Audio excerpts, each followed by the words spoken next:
This video sponsored by School of Business Organization Private Limited, ஷார்ட்டா SPO.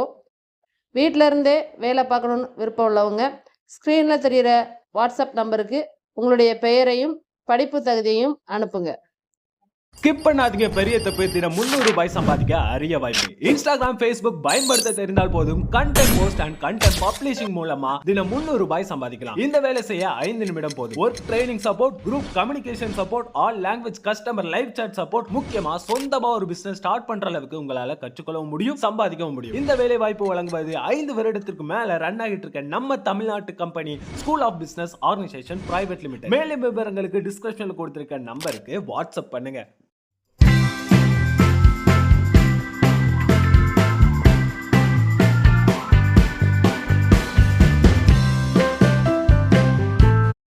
Hi friends, welcome to VVM channel. இன்றைக்கி நம்ம சேனலில் சேமியா பால் பாயசம் எப்படி செய்யலான்னு பார்க்கலாம். ரொம்ப சுவையாக இருக்கும். நீங்களும் நான் சொல்லி கொடுத்த மாதிரியே செஞ்சு பாருங்கள்.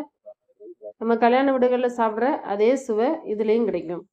வாங்க எப்படி செய்யலான்னு பார்க்கலாம். நீங்கள் இப்போ தான் இந்த வீடியோ ஃபஸ்ட் டைம் பார்க்குறீங்கன்னா VVM சேனலுக்கு சப்ஸ்கிரைப் பண்ணிக்கோங்க. கூடவே பெல் பட்டனை கிளிக் பண்ணிக்கோங்க. அப்போ தான் நாங்கள் போடுற வீடியோ உங்களுக்கு உடனுக்குடனே வரும். வாங்க இப்போ நம்ம வீடியோக்குள்ளே போகலாம். முதல்ல ஜவ்வரிசி நம்ம வேக வச்சுக்கலாம். அன்றைக்கி 50 கிராம் ஜவ்வரிசி எடுத்திருக்கேன். நல்லா பொடியாக சின்ன ஜவ்வரிசியாக இருக்கும், கடையில் கேட்டுவோம், கண்ணாடி ஜவ்வரிசி அதை எடுத்திருக்கேன். இதுக்கு நம்ம 2 கப்பு தண்ணி சேர்த்து இதை நம்ம வேக வச்சுக்கணும். மூடி போட்டு இதை வேக வச்சுக்கலாம்.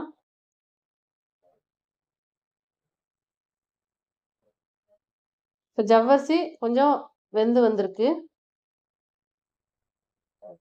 நம்ம ஒரு கடாயில் கொஞ்சமாக நெய் சேர்த்து அதில் 100 கிராம் சேமியா எடுத்திருக்கேன். அதை லைட்டாக வறுத்து எடுத்துக்கலாம்.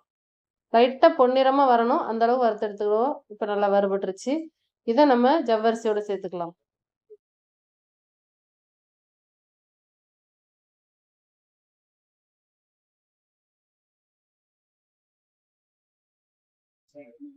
சேர்த்து நல்லா கலந்து விட்டுக்கிடுவோம். இப்போதான் தனித்தனியாக வெந்து வரும். நல்லா கலந்து விட்டுக்கலாம். இதை ஒரு மூடி போட்டு மூடி செவ்வரிசியும் சேமியாவும் நல்லா வெந்து வரட்டும், அந்த அளவுக்கு வச்சுக்கிட்டு பார்த்துக்கலாம். இப்போ நல்லா வெந்து வந்திருக்கும் பாருங்க. ஜவ்வரிசி நல்லா அந்த தண்ணி எல்லாம் எல்லாம் ஒன்றா சேர்ந்து வெந்து வந்திருக்கு. தண்ணி, அந்த சேமியா, ஜவ்வரிசி எல்லாம். இப்போ நம்ம சர்க்கரை சேர்த்துக்கணும். நான் 1 கப் சர்க்கரை சேர்த்துருக்கேன். இதோட அளவுன்னு பார்த்தீங்கன்னா 250 கிராம் இருக்கும். இப்போ சர்க்கரை நல்லா கரையணும், அதை கலந்து விட்டுக்கோங்க.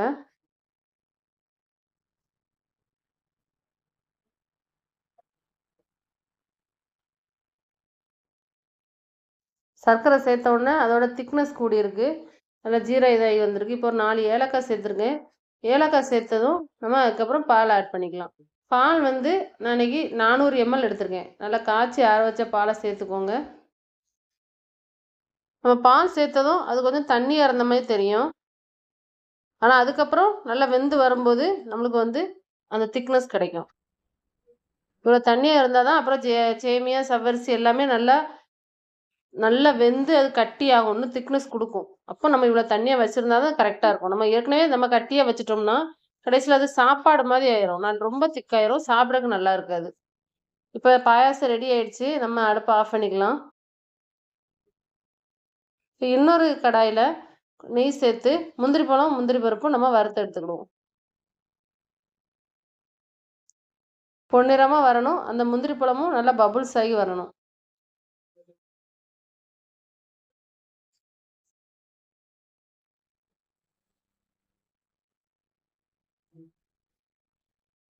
இப்போ எல்லாம் நல்லா வறுபட்டுருச்சு.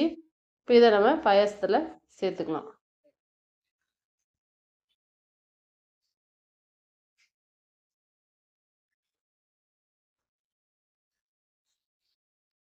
அவ்வளோதாங்க, பாயாசம் ரெடி ஆகிடுச்சு. சுலபமாக பண்ணிடலாம், ஆனால் ரொம்ப சுவையாக இருக்கும். பாருங்கள் எவ்வளோ திக்னஸ் இருக்குன்னு பாருங்கள். சூடாக இருக்கும்போதே இவ்வளோ திக்காக இருக்குது. இன்னும் ஆறிட்டுனா இன்னும் கட்டியாகும். அப்போ நம்ம கொஞ்சம் தண்ணியாக வச்சா தான் அந்த பாயாசம் நம்ம சாப்பிட்ற ஸ்டேஜ் வரும்போது கரெக்டாக இருக்கும். நீங்கள் முதல்ல திக்காக வச்சிட்டிங்கன்னா பாயாசம் வந்து ரொம்ப ரொம்ப சோறு மாதிரி பொங்கல் மாதிரி ஆயிரும். அதனால் பாயாசம் குடிக்கிற அளவுக்கு வைக்கும்போது கொஞ்சம் நம்ம ஆஃப் பண்ணும்போதே கொஞ்சம் தண்ணியாக வச்சிட்டோம்னா கரெக்டாக இருக்கும். இந்த வீடியோ உங்களுக்கு பிடிச்சிருக்கும்னு நம்புகிறேன். பிடிச்சிருந்தா விவிஎம் சேனலுக்கு சப்ஸ்கிரைப் பண்ணிக்கோங்க. Thank you friends.